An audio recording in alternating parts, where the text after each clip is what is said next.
Nothing is more certainly written in the book of fate than that these people are to be free. Thomas Jefferson, 1821. Thomas Jefferson, weakening the chains of slavery. Prior to the American Revolution, based on his concerns, author Thomas Jefferson attempted to insert a reference to the injustices of slavery in the Declaration of Independence.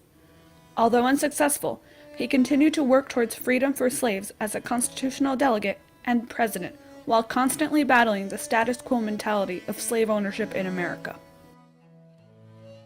Slavery played a major role in the birth of America. Slaves in the late 1700s were not treated well because many white colonists believed that due to their skin color, blacks were inferior to them. However, through his personal experiences, Thomas Jefferson held a different view of how slaves should be treated. From an early age, Jefferson began to realize what it was like growing up in the slave-owning state of Virginia. Later, he described how slave owners' children learned injustice and inequality by watching their parents and imitating them.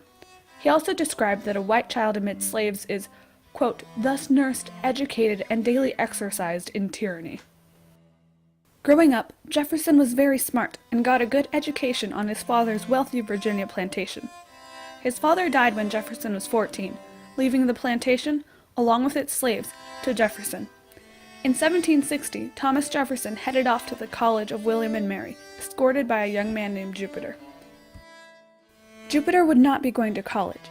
Instead, Jupiter would be going as Jefferson's property, an injustice that disturbed Jefferson. While at college, studying under George Wythe, Jefferson became a lawyer when approved by the Virginia bar. In 1768, following the footsteps of his father, Jefferson was elected to the Virginia House of Burgesses. It was here that Jefferson made his first attempt to stand up against slavery by trying to gain the right to manumit slaves in Virginia. Historian Fawn M. Brodie wrote this in regards to Jefferson's request. When in 1769 he demanded of his peers in the Virginia Assembly that he be given the right to free his own slaves, he was asking for something very close to a sovereign right. The right to free a black slave was bound up with a certain right to be free from the tyranny of a king or of Parliament. Most Virginians did not see this yet, and never would.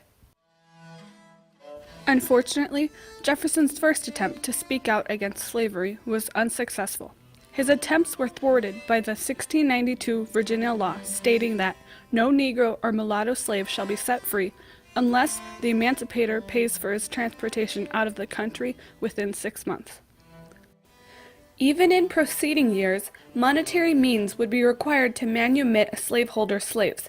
Unfortunately, because of Jefferson's personal debt, he was never able to free his slaves. Jefferson's next major attempt would come as an author, the author of the Declaration of Independence. He has waged cruel war against human nature itself, violating its most sacred rights of life and liberty in the persons of a distant people who never offended him, captivating and carrying them into slavery in another hemisphere, or to incur miserable death in their transportation thither. This piratical warfare, the opprobrium of infidel powers, is the warfare of the Christian king of Great Britain. Determined to keep open a market where men should be bought and sold, he has prostituted his negative for suppressing every legislative attempt to prohibit or restrain this execrable commerce. Thomas Jefferson, 1776. This was the deleted passage from the Declaration of Independence written by Thomas Jefferson and part of one of his original drafts. Jefferson deliberately penned these words in an attempt to call attention to the horrors of slavery and the slave trade as was being practiced by King George III. Even though the excerpt directly refers to King George III, Jefferson hoped to awaken the moral sense of the colonists to the, quote, depravity of slavery. Jefferson's point must have been received, due to the fact that South Carolina and Georgia were the prominent voices in getting the excerpt removed. The reasons being, Southern plantation owners and merchants in the South had earned much wealth and political power because of the slave trade, and they used these reasons to fight against slavery being mentioned at all in the Declaration of Independence. In future reflection on the deletion of this passage, Thomas Jefferson believed that the conscience of those in the North may have also been stirred by his words, resulting in keeping quiet about the omission. Jefferson sarcastically noted, "Our Northern brethren also, I believe, felt a little tender under those censures, For though their people have very few slaves themselves, yet they have been pretty considerable carriers of them to others. Meaning that those in the North might have also been made uncomfortable by the concept of reflecting on the reality of slavery. The Declaration of Independence was unable to contain a part condemning the owning and trade of slaves.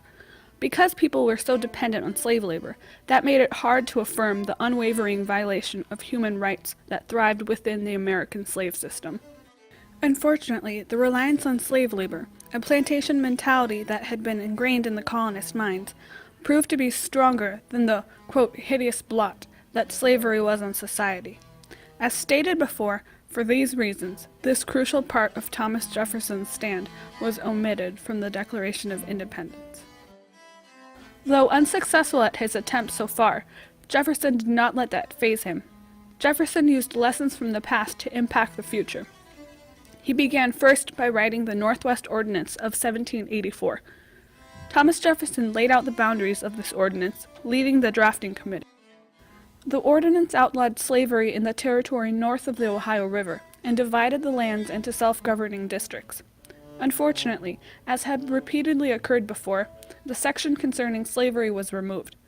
This first Northwest Ordinance was approved by Congress on April 23, 1784, by a 22-2 vote.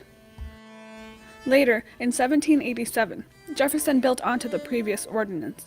The Northwest Ordinance of 1787 laid the foundation for the government in the Northwest Territories, and the requirement a new territory had to meet before being entered into the Union. Under this new ordinance, slavery was outlawed in the new lands. During this same time period, Jefferson continued to struggle with his controversial belief in the gradual emancipation of slaves. In his book, Notes on the State of Virginia, Jefferson laid out his plan. At the core was his belief that a freed slave could not live in harmony with their master. He himself stated that two races equally free cannot live in the same government. Thomas Jefferson believed in colonization that would essentially send the African American slaves back to where they came from. Though many today find his beliefs to be improper, Thomas Jefferson held firm to them until his death. On December 12, 1806, President Thomas Jefferson continued in his attempts. Jefferson went to Congress to appeal for a ban on international slave trade. This was called the Act to Prohibit the Importation of Slaves. It ensured that eventually the total importation of slaves would cease, and it would be a bigger step towards abolishing slavery in the long run.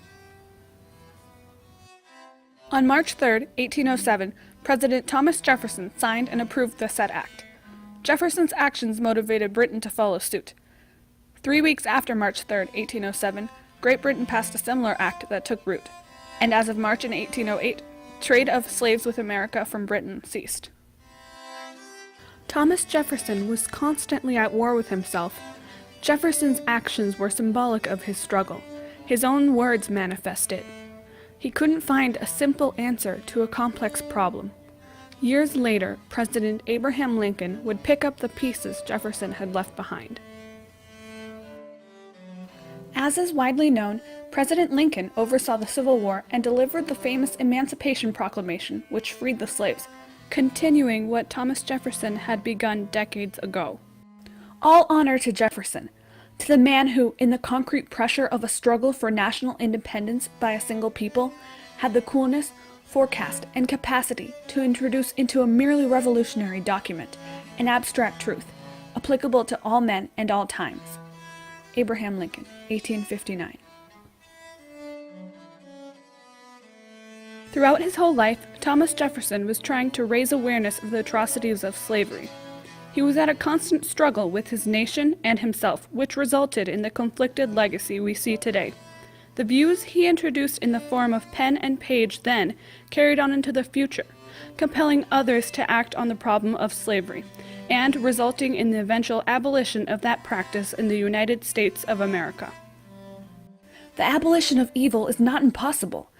Every plan should be adopted, every experiment tried, which may do something toward the ultimate object. Thomas Jefferson, 1825.